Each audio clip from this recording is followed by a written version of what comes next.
Bonsoir et bienvenue à notre rendez-vous sacré de chaque mardi et jeudi à partir de 18h30 dans le cadre de votre magazine Actu 60, une émission de débat contradictoire. Je vous rappelle que cela n'empêche que nous recevions aussi un seul invité pour expliquer son idée sur le développement de ce pays. Nous avons sur ce plateau une intelligence de mon pays en la personne de monsieur Pia Ndombo Daniel, docteur en sciences informatiques, licencié en théologie libérale et pratique et doctorant en sciences politiques à l'université de Portsmouth au sud de l'Angleterre. Avec lui, nous allons parler sur la dictature éclairée. Il parle très souvent de la dictature éclairée.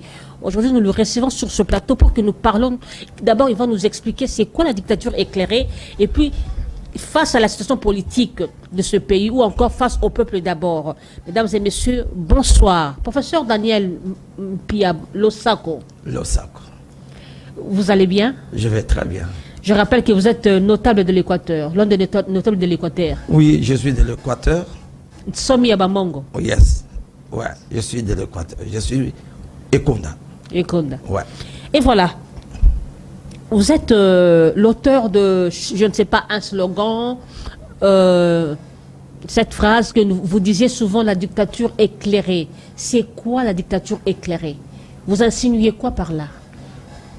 Merci beaucoup, madame. Pendant que nous sommes dans un pays démocratique, vous nous parlez d'une dictature éclairée. Allez-y. Merci, madame. Je voudrais d'abord dire merci à mes auditeurs qui m'écoutent à tout moment. Et merci à vous qui... Je vous en prie. Qui a demandé que je vienne aussi ici pour parler de la dictature éclairée. Premièrement, étant un scientifique, j'ai toujours raisonné beaucoup pour mon pays.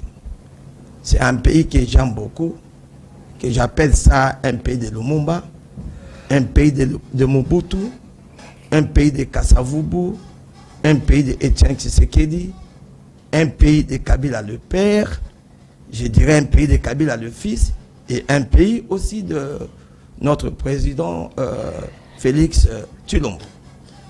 Alors, puisque j'ai un souci intégral pour ce pays, voilà pourquoi je pense beaucoup au développement de ce pays. Premièrement, comme vous avez dit que je suis professeur des universités, je suis docteur en informatique, je suis docteur en éducation inclusive pour les enfants qui ont des troubles intellectuels. Je suis licencié en théologie libérale et puis théologie pratique. Maintenant, je suis doctorant dans une des universités en Angleterre. Je vous relance, s'il vous plaît. Le professeur, si Dieu veut, vous serez tridoc, n'est-ce pas? Ouais. Est-ce que vous ne pensez pas que les intellectuels ont tué ce pays? Là, beaucoup de doctorants, et beaucoup de titres doctoraux, mais les choses ne changent pas dans ce pays. Je vous le dis qu'il n'y a aucun professeur de l'université qui a été président dans ce pays. Il n'y a aucun professeur, aucun chef de travaux, aucun assistant a été président dans ce pays. Ils ont quand même assumé des postes de responsabilité. Le fait de dire que les professeurs ont détruit ce pays, je ne dis pas les professeurs, les intellectuels. Les intellectuels. Vous avez de grands diplômes. Les intellectuels ont détruit ce pays. Vous avez raison. Je l'ai toujours dit qu'il y a trois types de citoyens. Il y a des citoyens idiots qui peuvent avoir un diplôme de licence. Il est professeur. Il peut être PDG d'une société, un ministre. Mais il vient pour détruire son pays. Il y a aussi ce que moi j'appelle les citoyens membres d'un groupe social.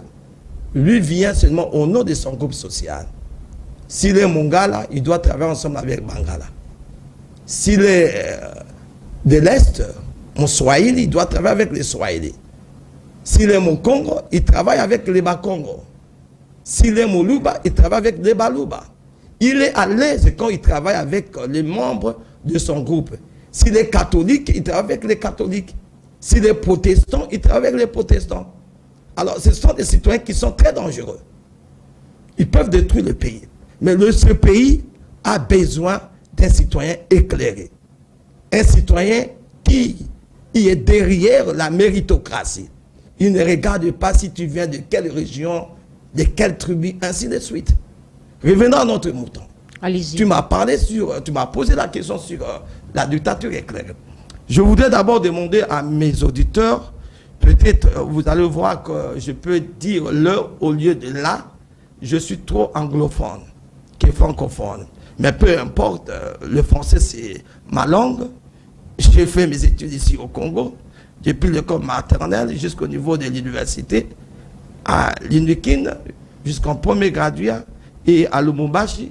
Je suis allé aussi à Lumumbashi pendant l'Ititimboka en 1990. C'est là où j'ai quitté Lumumbashi pour aller dans le pays étranger. La dictature éclairée, c'est quoi? Je vais vous dire, la dictature éclairée, c'est un régime. Un régime politique que moi j'appelle un régime hybride. Madame, peut-être vous ne connaissez pas.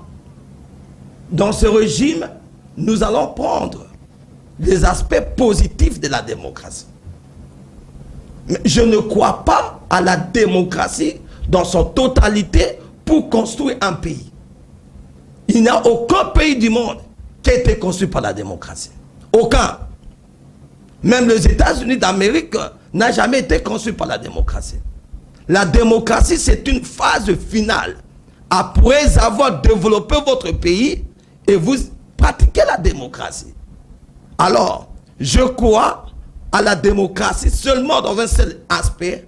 Je dirais deux. Premièrement, les élections. Et deuxièmement, la liberté d'expression. Je prends cet aspect de la démocratie. Je mets ça dans mon régime que j'appelle la dictature éclairée. Évidemment, comme vous avez dit, je suis architecte de la dictature éclairée. Je suis le fondateur de la dictature éclairée. Alors, dans cet aspect, la démocratie est là. Seulement pour des élections. Comment choisir un président de la République, les parlementaires et autres pour devenir au sommet ou pour nous diriger. Et je viendrai encore dire que dans la dictature éclairée, nous parlerons aussi, je parle aussi du côté positif de la dictature. Madame, la dictature n'est pas mauvaise. Dieu lui-même, c'est un dictateur. Quand Dieu dit ainsi parle l'Éternel, ce n'est pas de la démocratie, c'est la dictature. Mais la dictature des dieux, c'est la dictature de l'émergence. Une dictature qui nous pousse à aller au-devant. Même dans ta maison, je peux te dire que tu as aussi un pourcentage de la dictature. Chacun de nous a ce pourcentage de la dictature. Mais professeur, s'il vous plaît, vous êtes en train d'inventer la dictature pendant que nous sommes dans le modernisme. Nous sommes dans un pays dit démocratique. Est-ce que votre voix sera entendue? Je ne comprends pas jusque-là. Mais madame, je vais vous dire quelque chose. Laisse-moi un peu le temps pour que j'explique qu'est-ce que vous attendez par la dictature éclairée. La dictature éclairée, dans la dictature éclairée, nous prenons l'aspect positif de la chefferie. Le chef règne. Le chef est au pouvoir pour l'intérêt de ses citoyens. Le chef ne vient pas au pouvoir pour l'intérêt de sa famille biologique, ni l'intérêt de sa famille politique. Il est au pouvoir pour l'intérêt de ses citoyens. Je n'ai jamais vu, moi j'ai eu la grâce de grandir au village, je n'ai jamais vu un koumou, un chef qui mange et sa population n'ont pas la nourriture. Et voilà pourquoi, dans la dictature éclairée, je vais prendre l'aspect que j'appelle l'aspect positif de la chefferie. Toujours de la dictature éclairée, madame, je vous dis aussi que il y a aussi l'aspect positif du communisme. Ok? Tout en commun. Moi, je ne crois pas à cet esprit d'inégalité. Ok? Toi, tu règnes, toi, tu manges bien, tu roules une belle carrosse, tu as une belle vie et tes siens sont en train de souffrir. Et voilà, dans la dictature éclairée, nous allons prendre tous les côtés positifs de régimes existants et nous allons créer un régime hybride. Un régime qui répondra aux intérêts de la population, qui répondra aux besoins réels de la population. La population a des besoins. Dans la dictature éclairée, madame, le chef, une fois au pouvoir, tu n'as pas un cahier de charge. Le chef n'a pas un cahier de charge. C'est-à-dire? Le chef trouve un cahier de charge de la nation. C'est ce que moi j'appelle le programme national sectoriel. Le gouvernement, le Parlement doit nous doter avec un cahier de charge. Un cahier de charge de 30 ans. Une fois le chef tu viens au pouvoir, tu exécutes tout ce qui se trouve dans ce cahier de charge. Tu suis ça à la loupe. Et quand tu termines ton mandat, une autre personne viendra faire la continuité. Pourquoi le Congo ne marchait pas? Le Congo ne marchait pas, pourquoi? Parce que nous n'avons pas esprit de la continuité, madame. Une fois au pouvoir, vous voulez détruire tout ce que l'autre a fait. Vous voulez créer une nouvelle roue, ok, pour diriger le pays. Voilà pourquoi dans la dictature éclairée, nous aurons un programme national sectoriel dans lequel tous leaders viendront suivre ce programme national sectoriel. Et dans la dictature éclairée, madame, le président de la République n'a pas un mandat de 5 ans. Il a un mandat de 10 ans. Pourquoi? Non renouvelable. Mais ça revient au même, non? Non, ça revient au même, bien sûr. Mais un mandat de 5 ans, après cela, vous gaspillez de l'argent pour les élections, ainsi de suite. On n'en a pas besoin. Et dans mon expérience comme un politicologue, comme un scientifique, je n'ai jamais vu dans le pays africain le président qui est au pouvoir, il rate le deuxième mandat. C'est difficile. Voilà pourquoi, dans la dictature éclairée, on donne la chance au président élu de rester au pouvoir pendant 10 ans. 10 ans non renouvelables. Et il ne viendra pas avec son projet. Il ne viendra pas avec son cahier de charge. Il va trouver le cahier de charge déjà, le peuple congolais a déjà élaboré. C'est un cahier de charge qui peut être de 50 ans et sera exécuté à court terme, à moyen terme et à long terme. Je vais vous expliquer. Dans l'aspect de l'éducation, parce que moi j'aime l'éducation. Un pays qui ne respecte pas l'éducation, c'est un pays qui ne sera jamais développé. Dans la dictature éclairée, il y aura aussi la gratuité de l'enseignement? Je crois à la gratuité de l'enseignement. Mais je crois à ça. D'abord, vous devez mettre tout en ordre. Je suis pédagogue. Allez dans des écoles de la gratuité. Vous allez remarquer une salle de classe de 80 personnes. 80 élèves. Là ce n'est pas dans les normes de la dictature éclairée. Non. Dans les normes de la dictature éclairée, la gratuité sera là, mais la salle de classe n'aura pas plus de 30 élèves. Pas plus de 30 élèves. Parce que l'enfant doit être capable à améliorer ou à comprendre ou à avoir la connaissance de tout ce qu'on est tenté de lui dire. Mais une salle de 80 personnes, madame, c'est une confusion. Je suis docteur en éducation. Et imaginez si vous avez des enfants qui ont des troubles intellectuels, qui sont dans cette classe de 80 personnes. Et vous croyez que ces enfants vont apprendre? Non. Et voilà pourquoi. Je crois à la gratuité, coup de chapeau au chef de l'État pour la gratuité, mais je ne crois pas à une gratuité dans laquelle une salle de classe qui a 80 élèves, qui a 50 élèves. Je crois à une gratuité dans laquelle chaque salle de classe n'aura pas maximum 35 élèves. Professeur, je vous relance dans vos temps d'antenne, laissez-moi le temps de vous relancer aussi. J'aimerais un peu savoir, qu'est-ce qui vous a motivé à parler sur la dictature éclairée? Qu'est-ce qui vous avait vraiment choqué? Je voudrais vous dire quelque chose, madame. Je fais un travail statistique, j'ai beaucoup lu. J'ai compris qu'il n'y a aucun pays du monde qui a été développé par soi-disant la démocratie. Le Congo... Vous êtes l'ennemi de la démocratie. Je ne suis pas l'ennemi de la démocratie. Mais la démocratie viendra après avoir développé, après avoir construit mon pays. À l'état de la construction, je ne crois pas à la démocratie. La démocratie, c'est une phase finale après avoir reconstruit votre pays. Tu m'as posé la question.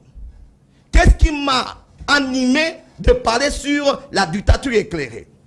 La dictature éclairée, d'abord, madame, comme j'avais dit, c'est un régime dans lequel le président, le chef de l'État, cherchera d'abord l'intérêt de ses citoyens. Et le slogan de mon père, Étienne Tshisekedi, qui est un esprit, il avait dit le peuple d'abord. Le peuple d'abord, c'est un testament. Ce testament ne sera jamais exécuté dans la démocratie.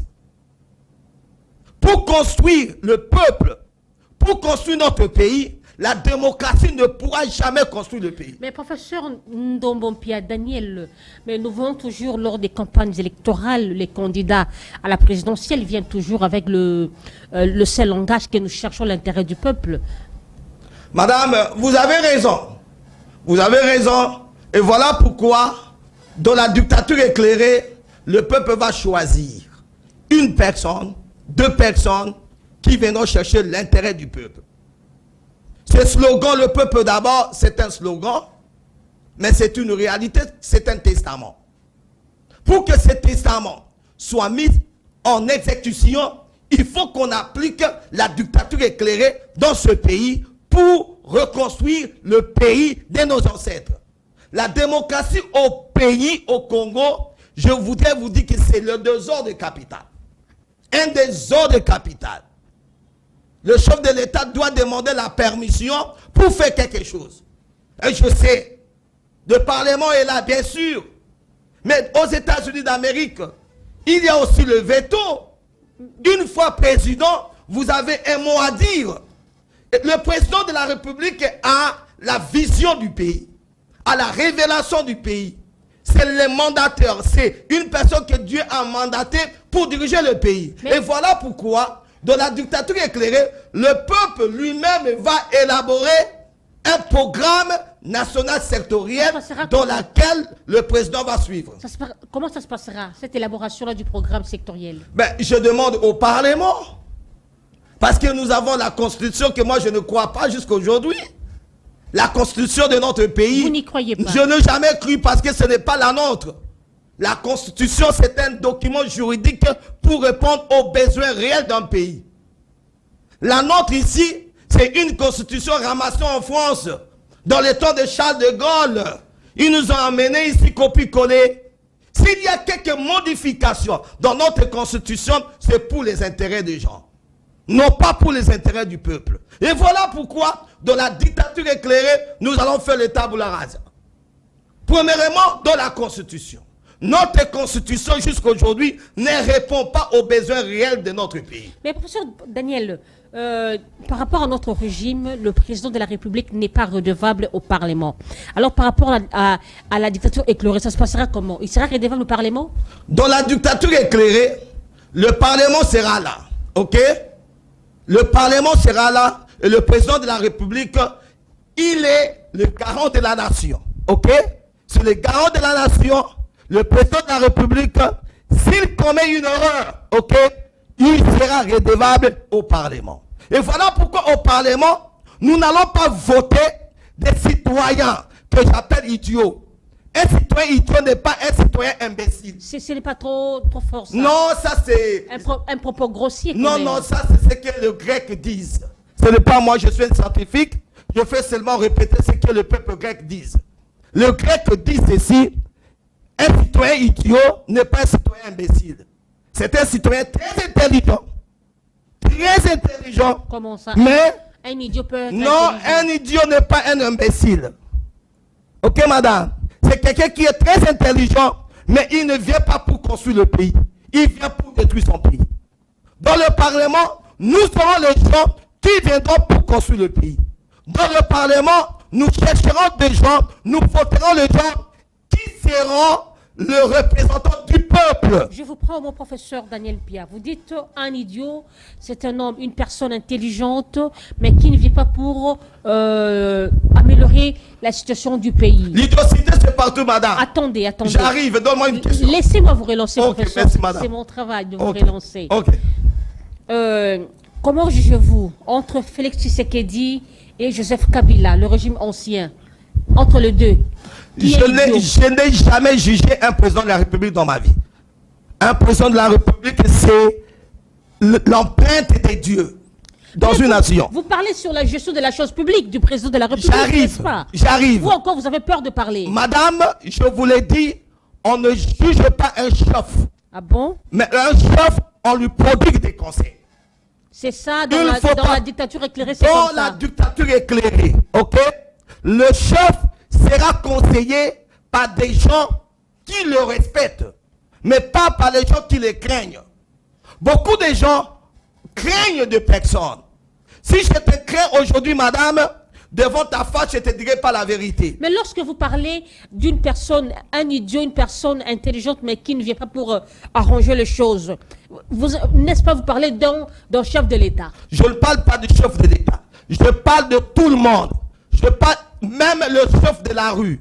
Même toi, tu peux être idiote, quand tu prends une bouteille d'eau, après avoir bu ça, vous jetez ça dans le, je ne sais pas moi. Dans la rue. Dans la rue. Vous êtes idiot. L'idiocité n'a pas de niveau. L'idiocité commence d'abord en bas. Bon, une personne. Joseph Kabila n'est plus au pouvoir. Comment Mon frère, ma soeur, je respecte Joseph Kabila, il était le chef dans ce pays. Il n'était pas idiot. Je respecte le chef Kabila, il était le président dans ce pays. Et dans ma tradition de ma politique, je n'insulte jamais un chef de l'État. Je ne peux jamais insulter Joseph Kabila. Et pourquoi vous insultez? Quand vous traitez des gens des idiots? Non, j'ai dit ceci. Ouais.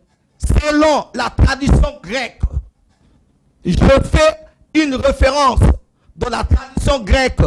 Dans la tradition grecque, toute personne qui ne cherche pas l'intérêt de sa nation, toute personne qui détruit sa maison, au lieu de prendre soin de ta maison, tu détruis ta maison. En tout cas, dans la tradition grecque, on t'appelle idiot. Mais c'est toujours par rapport à ça, professeur, supporter que je vous retienne par rapport à cette question, parce que c'est très important.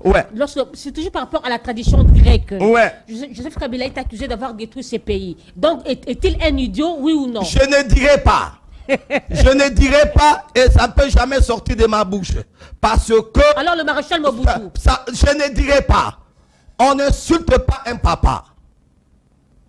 Joseph Kabila était notre papa. Alors, suivez-moi, madame. Dans les 4 ans de Félix Tshisekedi. Suivez-moi, madame. Allez-y. Joseph Kabila, c'est notre papa. Il nous a dirigés pendant 18 ans. Mobutu fut notre papa. Il nous a dirigés pendant 32 ans, 33 ans. Laurent Kabila était notre papa. Il nous a dirigés pendant un temps. Aujourd'hui, c'est Félix qui est notre président. C'est notre papa. Un enfant ne peut jamais insulter son père. Et je ne peux jamais. Je ne suis pas de politiciens ou des gens que j'appelle les djajolistes. Les gens qui viennent, ils ont besoin de l'argent, ils insultent Félix, ils insultent Kabila. Je ne le ferai pas. Je le respecte envers eux. Parce que j'ai aussi dirigé beaucoup de gens. Je le respecte. Mais le problème qui est là, dans nos dirigeants, les gens qui l'entourent, ce sont les gens qui le craignent. Ils n'ont pas des gens qui le respectent. Si tu respectes quelqu'un, tu dois lui donner, prodiguer des questions qui avancera le pays. Mais majorité de tous les conseillers, de nos dirigeants, ce sont les gens qui craignent les dirigeants. Tu peux craindre un dirigeant, mais ce n'est pas bon. Parce que si tu le crains et tu l'incites dans ta chambre, tu insultes Dieu. Un dirigeant, c'est incarnation. Voilà pourquoi je parle de la dictature éclairée. Dans la dictature éclairée, le président de la République, c'est un chef. La chefferie, Nkumu. On ne peut jamais insulter Nkumu, madame. Mais on peut au moins lui prodiguer des conseils. Voilà pourquoi les Nkumu ont toujours eu besoin des sages. Les gens qui vont l'entourer, pas les gens qui vont l'acclamer à tout moment. Même s'ils commettent une erreur, on l'acclame, non. Nkumu a besoin de prêtres, a besoin de gens qui l'entourent pour lui prodiguer des conseils pour diriger le pays. Daniel. Alors, je parle, ceci, madame. Allez-y. Le pays que nous vivons ici, le pays de nos ancêtres, a besoin de citoyens éclairés. Et voilà, professeur Daniel Pia, je suis toujours avec vous. Lorsque vous parlez de la dictature éclairée, j'aimerais un peu savoir, cette dictature éclairée face au slogan « Peuple d'abord ». C'est ça. Comment jugez-vous la situation sociale du pays, le peuple d'abord? Je dirais ceci. mon père, un esprit. L'esprit. Au Congo, on a eu des esprits. Des esprits comme Lumumba était un esprit. Mobutu était un esprit. Papa Tshisekedi, c'était un esprit. Il nous a laissé un slogan. Pas un slogan, mais un testament. Le peuple d'abord. Pour que le peuple soit d'abord dans ce pays, ce n'est pas dans la démocratie. La démocratie dans ce pays, c'est beaucoup de libertinage. Vous mettez à insulter un chef de l'État. Un chef de l'État a un plan qui veut achever. Vous lui intercalez dans le Parlement. Non, non. Voilà pourquoi j'ai dit, le Congo n'a pas besoin d'un régime semi-présidentiel. Le Congo a besoin d'un régime présidentiel. Un régime présidentiel dans lequel le président de la République est président et son adjoint qui est dans son parti politique est vice-président. Et tous les deux vont chercher l'intérêt du pays au moment où ils sont au mandat. Alors, pour que le pays marche très bien, pour que les gens qui nous dirigent arrivent à laisser une empreinte dans ce pays, madame, journaliste, on a besoin de la dictature éclairée. On a besoin d'un régime hybride. On a besoin d'une constitution réelle. Répondez maintenant à ma question. Face au peuple d'abord, la situation sociale du pays.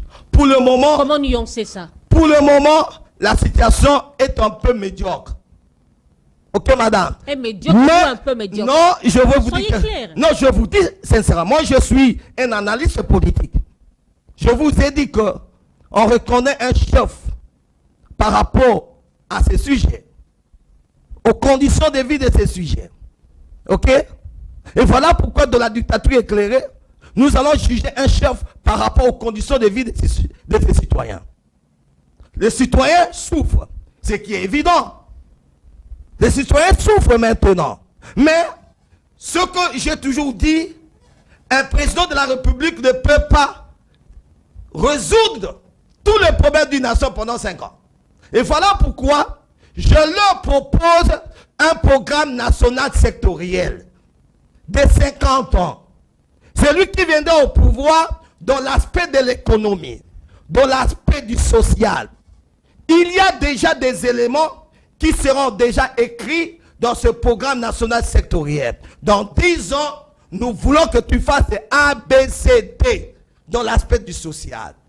Dans l'aspect de l'éducation, je voudrais, on vous demande dans votre mandat de 10 ans que tu fasses ABCD. Dans l'aspect de la santé, dans l'aspect de la sécurité, ainsi de suite. Nous avons un problème. Le Congo n'a pas un programme national sectoriel dans lequel la personne qui vient au pouvoir marchera selon ce programme national sectoriel. Dans tous les pays du monde, il y a un programme national sectoriel, madame. Le président au pouvoir, le ministre qui gère un ministère, ne viendra pas avec son idée. Il va déjà trouver, tout est écrit. Et la Bible dit ceci, que ce livre de la loi ne s'éloigne point de ta bouche. Tu le méditeras nuit et jour, afin que tu aies des succès dans tout ce que tu entreprendras. Cela veut dire quoi? Une fois que le parlementaire nous aide à avoir ce programme national sectoriel, nous allons remettre à tout le monde, dans nos chambres, dans nos toilettes, ça sera comme la Bible, pour que nous puissions comprendre, dans 5 ans, nous arriverons dans cette étape. Ok, madame? Et ce livre-là, que moi j'appelle en lingala, Mobeko Likonzi à développement en Boka. Ce livre-là sera lu par nos enfants qui sont à l'école maternelle, à l'école primaire, à l'école secondaire, aux universités, parce que ce sont eux qui vont diriger ce pays. Comment ils vont diriger un pays au moment qu'ils ne savent pas qu'est-ce qui se passe dans ce pays? Professeur Daniel Pia, ça fait combien de temps que vous avez réfléchi sur cette question? Non, cette idéologie depuis 2006, madame. Depuis 2006? Oui, c'est une idéologie depuis 2006. Depuis la première législature? Oui, madame. Qu'est-ce qui vous a retenu d'apporter cette proposition au Parlement? Vous savez, je suis une personne qui lit beaucoup. avant de parler de quelque chose, il faut que je lise ce que les autres ont écrit. Ce n'est qu'en 2019 que j'avais pris la décision que je parle. J'ai déjà envoyé un mémo au chef de l'État. Malheureusement au Congo, quand quelqu'un parle de bonnes choses, on ne veut pas l'écouter. Le Congo n'a pas la chance d'écouter les gens qui ont la révélation ou qui ont l'idée d'amener un plus. Au Congo, pour avoir un travail, il faut que tu sois l'ami de, le cousin de, l'oncle de, le frère à une copine de. 100% de nos intellectuels, madame, les étudiants que nous leur collons cette année, chaque année plutôt, madame, 100%, il y a 92% qui n'ont pas le travail. Les 8% qui ont le travail, ils sont dans les réseaux relationnels. C'est-à-dire qu'il doit être le cousin de quelqu'un, il doit être d'une famille reconnue de quelqu'un, il doit être d'un parti politique de quelqu'un. Même ceux qui sont dans le parti politique, on ne leur donne pas le travail, on donne le travail à leurs enfants. Même si l'enfant ne connaît rien. Voilà pourquoi je parle de la méritocratie. Notre pays a besoin de la méritocratie. On met quelqu'un dans une place, une personne qui a la logique des choses, une personne qui a l'expertise des choses. Mais malheureusement dans notre pays, pour avoir un poste ou travailler quelque part, il faut être issu d'un parti politique. Professeur Daniel Pia. Oui, madame. Parlons un peu sur cette question sécuritaire de l'Est. Ouais. Selon vous, quel est votre cahier de charge sur le plan sécuritaire face à la dictature éclairée? Premièrement, madame, je l'ai dit et je continue toujours à le dire. Premièrement, notre pays néglige l'armée. Un pays qui n'a pas une armée forte, c'est un pays qui aura toujours des problèmes. Dans la dictature éclairée, nous organiserons une armée forte. Aujourd'hui, nous avons des problèmes avec Rwanda parce que Rwanda croit que nous sommes faibles. Mais je vous l'ai dit, nous avons des militaires très forts dans ce pays.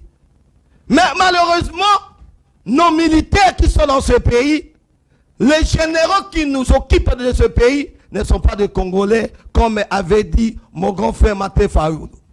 Il a dit que la majorité des officiers qui sont dans notre armée, ce sont des étrangers. Dans la dictature éclairée, qu'est-ce que nous allons faire? Premièrement, nous allons les identifier. Les identifier et les dégrader. Ok? Ça, c'est la première chose.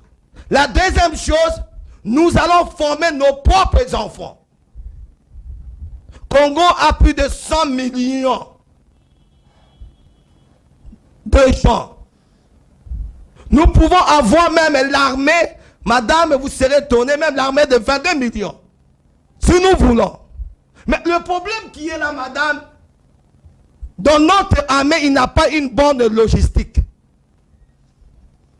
Dans la dictature éclairée, on doit doter à notre armée une bonne logistique. Comme était dans le temps de Mobutu. Je me souviens, j'étais étudiant à l'université de Lubumbashi, j'allais manger aux cantines de golf chez le militaire. Je mangeais très bien aux cantines militaires. Aujourd'hui, aller dans les camps militaires, regardez comment le militaire souffre. Les militaires n'ont pas la motivation. Dans la dictature éclairée, les militaires auront la motivation. Et l'armée sera une place dans laquelle tout le monde aura la joie d'être militaire. Moi, je devais être militaire. Comment considérez-vous Kagame? Kagame, c'est une personne qui restera dans une guerre éternelle avec les Congolais.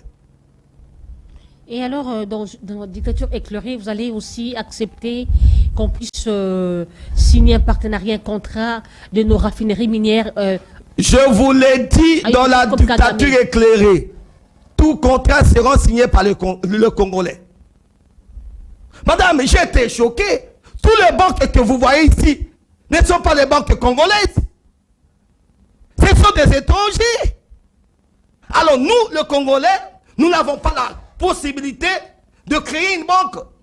Je suis allé à Botswana.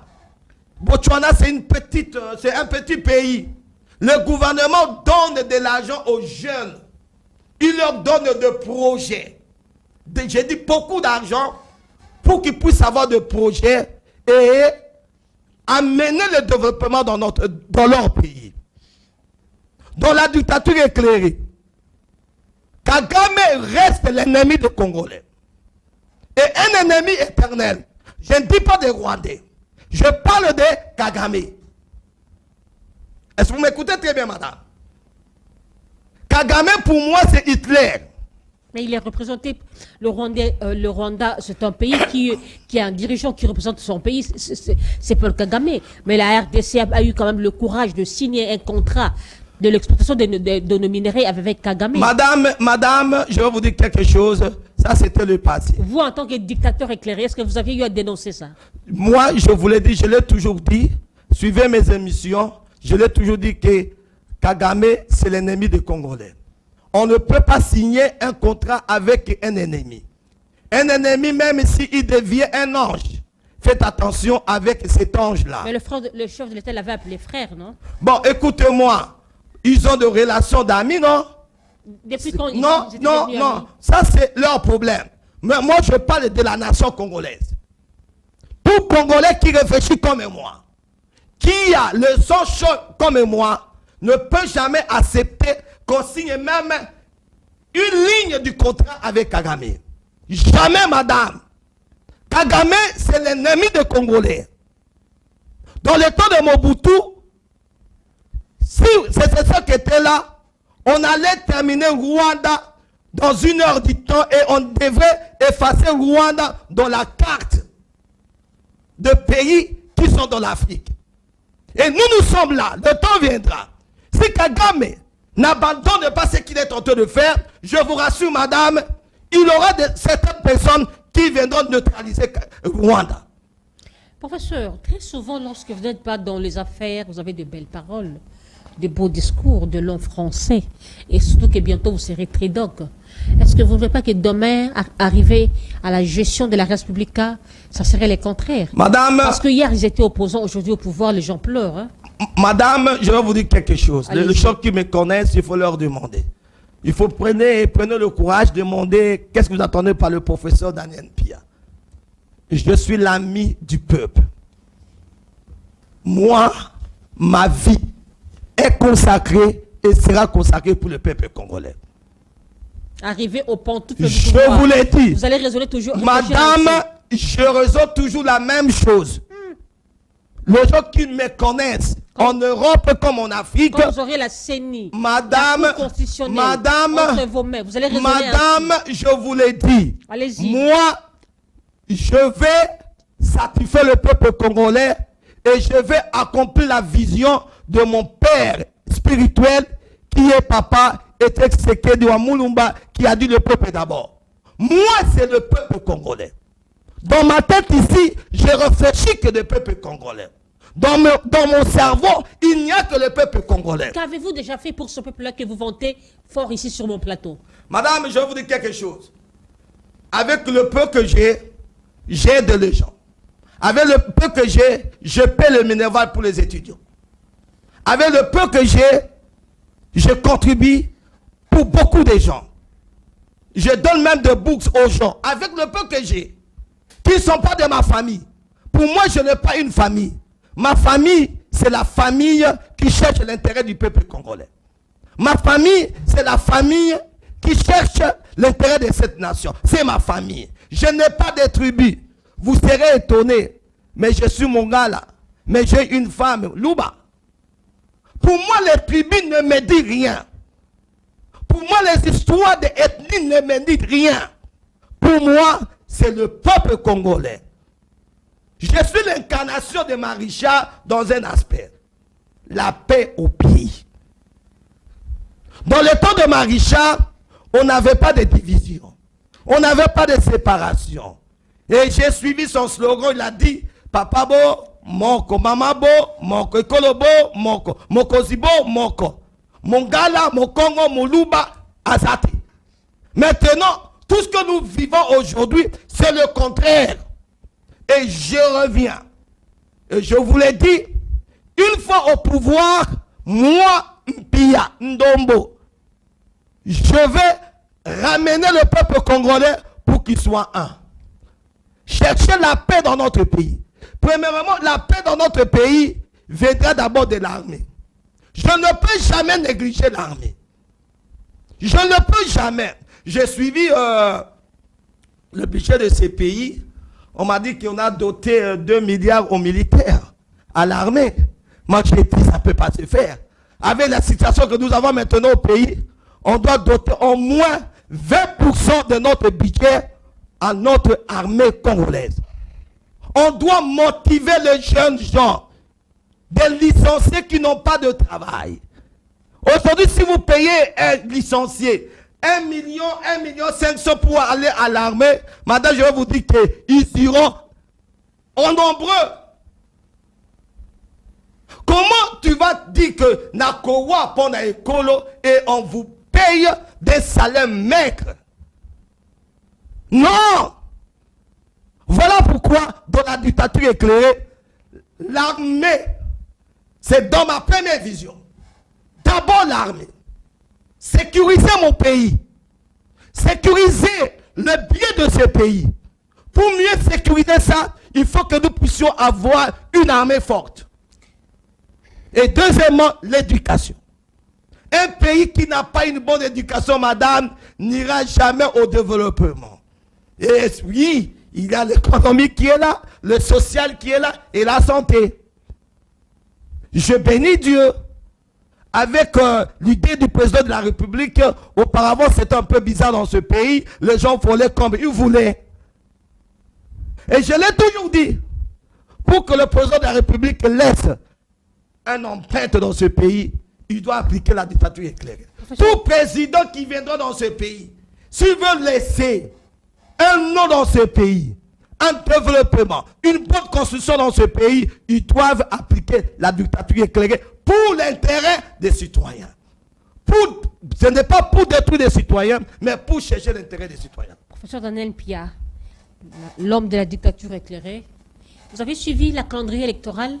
Oui, je l'ai. Est-ce que ça correspond avec la dictature éclairée? Écoute-moi, nous avons une constitution que je n'ai jamais cru à ça, mais c'est une constitution que nous avons maintenant.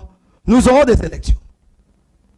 Répondez à ma question. Ça correspond avec la Madame, pour le moment, selon moi, ce n'est pas une constitution qui répond aux besoins réels du peuple congolais. Mais, mieux vaut avoir quelque chose de ne pas en avoir. Les élections seront là. Vous fouillez mes questions. Je ne fouille pas. Je raisonne comme un scientifique. Je ne fouille pas, madame.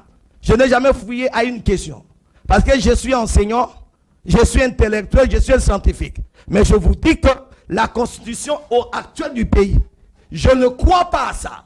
Parce que ça ne répond pas aux besoins réels de notre pays. Mais nous en avons que ça. Mais une fois au pouvoir, cette constitution sera changée. Nous aurons une constitution qui répondra aux besoins réels du pays. Aux questions réelles du pays. Professeur Daniel Mpia, alors le glissement est-il permis dans la dictature éclairée? Comment? Le glissement. Oh non! Non, madame, non! Le glissement, non. Il n'en aura pas. Pourquoi? Le chef a un mandat de 10 ans. Dans son mandat de 10 ans, il suivra notre programme sectoriel, notre programme national sectoriel. Et dans ce programme sectoriel, le chef sera comme un chef de classe. Pour rassurer que le programme national sectoriel du pays est suivi. Vous m'écoutez? Alors il n'aura pas de glissement. D'ailleurs, madame, diriger un pays pendant 10 ans, c'est trop. Je me me pose des Le questions. pouvoir est lingué, c'est Madame, je vous l'ai dit. Le pouvoir est sucré. Madame, le pouvoir est sucré pour les gens qui ne veulent pas construire le pays. Quelqu'un qui veut construire le pays, il va donner la chance à une autre personne, ok, de parachever ce qu'il a laissé. Et voilà pourquoi nous aurons un programme national sectoriel qui nous aidera. Qui nous aidera, madame, que le chef de l'État suive ça. Une fois après 10 ans de son mandat, madame, le chef de l'État, on doit faire des élections pour une autre personne. On n'est pas né président. On ne mourra jamais président, madame. L'importance d'une personne, c'est laisser une empreinte pendant le temps que tu as été au pouvoir. À tout moment, je regrette Mouzé Kabila. Si Mouzé était présent, on devait peut-être avoir un Congo nouveau. Alors, par rapport à ce qui se passe aujourd'hui dans le pays, parce que certaines personnes disent que non, ça sent les glissements. Au cas où il y a glissement, qu'allons-nous faire? Madame, au cas où il y aura des glissements, ok? Oui. Vous savez, même s'il y a la longueur de la nuit, la journée viendra toujours. Le jour viendra toujours. Dans la constitution de notre pays, nous disons qu'après 5 ans, il y aura quoi? Des élections. Croyez-moi, les élections seront là. Ah oui, madame. Même si un petit glissement, peut-être pour arranger certaines choses, pour mettre en ordre certaines choses, surtout avec les histoires de l'Est, il y a la guerre à l'Est, madame. Nos amis qui se trouvent à l'Est, ils doivent aussi voter, n'est-ce pas? Pour le moment, moi, Daniel Pia, j'aimerais d'abord qu'on finisse avec le problème de l'Est. J'aimerais d'abord que nos amis de l'Est trouvent la paix. Et après cela, nous pouvons aller aux élections. Au moment que nous sommes encore dans la guerre, comment nous pouvons parler des élections? Non, je ne crois pas à ça. Et voilà pourquoi je te l'ai dit, je crois à un mandat de 10 ans d'un chef de l'État. Dans la dictature éclairée. Le chef aura un mandat de 10 ans, non renouvelable. Comment vous pensez que le peuple pourra vivre par rapport à cette dictature éclairée, par rapport à sa situation sociale? Là, je pense au panier de la ménagère. Madame, je vais vous dire quelque chose. Allez-y. Le slogan, notre testament, le peuple d'abord, sera d'abord le motto, le premier objectif de notre pays. Le peuple doit vivre à l'aise. Le peuple doit manger très bien. Les routes doivent être construites à tout moment. Madame, on reconnaît un bon chef par les standings de vie de ses citoyens. Moi, je suis grandi au village, madame. Le chef coutumier allait même invoquer les morts pour qu'il ait même des poissons. Autant que si on n'a pas de poissons, il invoque les morts. Il évoque des esprits pour qu'on ait à manger. Ils évoquent des esprits pour qu'on ait même les chenilles. Le souci d'un chef, d'abord son peuple. Et dans la dictature éclairée, le peuple, c'est le numéro 1. Il faut assurer. Il faut être sûr que le peuple a mangé. Il faut être sûr que le peuple est capable d'avoir une bonne éducation. Il faut être sûr qu'il y a la santé. Le salaire du peuple ne peut pas être moins, je dis bien moins de $1000.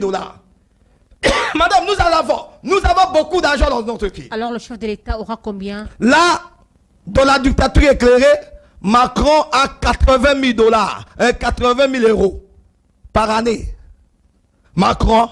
Malheureusement, ici, notre chef d'État ne connaît pas son salaire. Ben, je ne sais pas, moi, là, il ne faut pas me mêler dans cette histoire parce que moi, je ne connais pas. Mais ce que moi, je connais, Macron a 80 000 euros par mois. Ok? Et sa femme a 10 000 euros par mois. Ça, c'est un salaire reconnu. Dans la dictature éclairée, le président de la République aura un salaire reconnu. Combien? Vous estimez combien? Écoute, le président de la République ne peut pas avoir un salaire supérieur à $100 000 par mois. Donc je ne crois pas ça. Premièrement, il a des avantages. Gauche et droite, madame. Des rétrocommissions? Non, il n'en aura pas. Dans les temps de la dictature éclairée, madame, il n'en aura pas. On va établir la loi, madame. Je vais vous dire la vérité. Ça sera dur à l'excès de l'ex. La loi est dure, mais la loi, c'est la loi. On va exécuter ça, madame. Le pays que vous habitez ici est plus riche, milliers de fois que la France, milliers de fois que l'Europe, milliers de fois que le pays européen. Et nous sommes le dernier pays au monde. C'est un contraste, madame. C'est un contraste que je pleure chaque jour. Alors un député pourrait avoir combien? 21 000 $ aussi? Madame, un député, comment un député qui peut avoir 21 000 $ au moment où ils sont en train de dormir au Parlement? Vous avez vu la vidéo, non, madame? Et cette vidéo est circulée partout au monde. J'avais mon professeur qui m'enseigne la sécurité d'un pays. Quand il a vu ce vidéo, il a dit, au Congo, il y a des aventures. Au Parlement, c'est là où on prend la décision de la loi. C'est là où on dirige un pays. Mais les parlementaires sont en train de dormir. Ça devient une place de discussion. Au lieu de trouver une réponse pour le problème réel de la population. Dans la dictature éclairée, madame, je vous rassure, ok, je vous rassure, le Parlement ne sera pas une place pour avoir de l'argent. Vous estimerez que nous ayons toujours 500 députés ou vous penserez aussi à la réduction des trains de vie? Dans la dictature éclairée, madame, il n'aura pas le Sénat. Pourquoi? Parce qu'il y a beaucoup de pays au monde, il n'y a pas le Sénat. Mais la comparaison n'est pas raison. Écoutez-moi, madame. Dans la dictature éclairée, nous n'aurons que le Parlement. L'Assemblée nationale. L'Assemblée nationale. Et cette Assemblée nationale sera composée par les citoyens réels du pays. Pas les gens qui ont des nationalités douteuses. Les gens qui sont là rien que pour chercher l'intérêt du peuple. Là, vous parlez des Katumbi. Ah là, ce n'est pas mon problème. Je n'ai pas cité le nom. Je respecte les gens.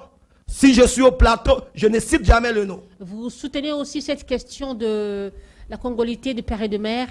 Je le soutiens et je le soutiens jusqu'à la moelle épinière. Pourquoi? Pourquoi? C'est pas discriminatoire? Non, madame, non, madame. Je suis resté dans un pays étranger pendant 28 ans. Madame, il y a des travaux que nous faisons en Europe, ce sont des travaux de domestiques. Même quand vous êtes très intelligent, on donne le travail d'abord à ceux, même si tu as la nationalité. Les gens qui ont la nationalité, ne croyez pas que tu auras le même travail avec un blanc qui a la nationalité que toi. Ça peut se passer qu'au Congo. Là où on voit quelqu'un, on ne connaît pas son origine, on ne connaît pas son école maternelle, il n'a jamais eu des amis dans l'école primaire, dans l'école secondaire, et directement, on lui dit que c'est un Congolais. Ça va changer, madame, je vous affirme, ça va changer. Avec Dieu, nous vaincrons. Avec Dieu, nous changerons ce pays. Avec Dieu, nous laisserons, nous allons léguer quelque chose pour les enfants de nos enfants. Les Kinois disent que l'Obaloba, ça la rien. Ils disent quoi? L'Obaloba, ça la rien. Non, moi, ce n'est pas mon problème. Je ne suis pas un tribaliste, madame. Je vous ai dit ceci. Non, ce n'est pas du tribalisme, mais l'Obaloba, ça la rien. Donc, vous parlez beaucoup pour faire peu ou ça va, madame? Pour ne rien faire. Ça va, madame? Bon, donnez-moi le fils d'une place. Vous allez voir comment je vais travailler. Dans le temps de Mobutu, il n'y avait pas la poubelle comme nous l'avons maintenant. Il avait un service de l'hygiène. La police de l'hygiène. Salongo. Je proposais ça à chaque fois. Qu'il ait eu un service de militaire de l'hygiène dans ce pays. Même dans nos maisons. Regardez d'abord nos toilettes, madame. Dans le temps de Mobutu, il y avait des militaires ou bien des policiers ou bien un service de l'hygiène qui allait contrôler nos toilettes pendant 2 fois par semaine. Ça, c'est la démocratie. Et vous vous appelez un pays démocratique. Bonne chance avec votre slogan du pays démocratique. Je vais vous dire quelque chose. Même là où j'étudie la science politique, Le blanc, je fais des discussions énormes avec eux. Le débat, ils m'ont compris. Ils ont dit que professeur Mpia, vous avez raison. Un pays en construction ne peut pas parler de la démocratie. Abandonne-nous cette histoire de la démocratie dans un pays en construction, madame. Donc, apparemment, si je vous suis bien, vous êtes contre la manière dont l'indépendance a été obtenue si tôt. Hein? Non, je n'ai jamais été contre. Je dis coup de chapeau à Lumumba, mon esprit. Je n'ai jamais été contre. Mais je suis contre avec votre esprit de la démocratie. Professeur Daniel Ndombo, nous sommes arrivés à la fin de l'émission. Vous allez devoir regarder la caméra, adressez-vous au public votre mot de la fin. Congolais, Regardez Congolaises, la caméra. je suis votre candidat en 2023. Oui, je serai votre candidat. La campagne n'a pas encore commencé. Non, ça va commencer bientôt, madame. Je donne d'abord un mot aux auditeurs. Allez-y. Ok? Je ne serai pas président. Je vais soutenir le président en place. Parce que moi, je crois qu'un président de la République doit rester pendant 10 ans. Comme il a 5 ans, il a fait 5 ans, je vais le soutenir pour 5 ans. Mais je serai un député national. Je dois aller au Parlement pour changer la constitution de notre pays. Pour proposer la loi Concluez. qui peut donner la solution dans ce pays. Je vous remercie de m'avoir suivi. C'est votre humble serviteur, professeur Daniel Mpia, l'homme de la dictature éclairée. Que Dieu vous bénisse dans vos maisons. Ça va marcher au Congo. Tu ne mourras pas. Le pays ira en progrès et en progrès. Que Dieu vous bénisse. Amen. Professeur Daniel Ndombo Mpia, merci d'avoir répondu à notre invitation. Merci beaucoup, madame.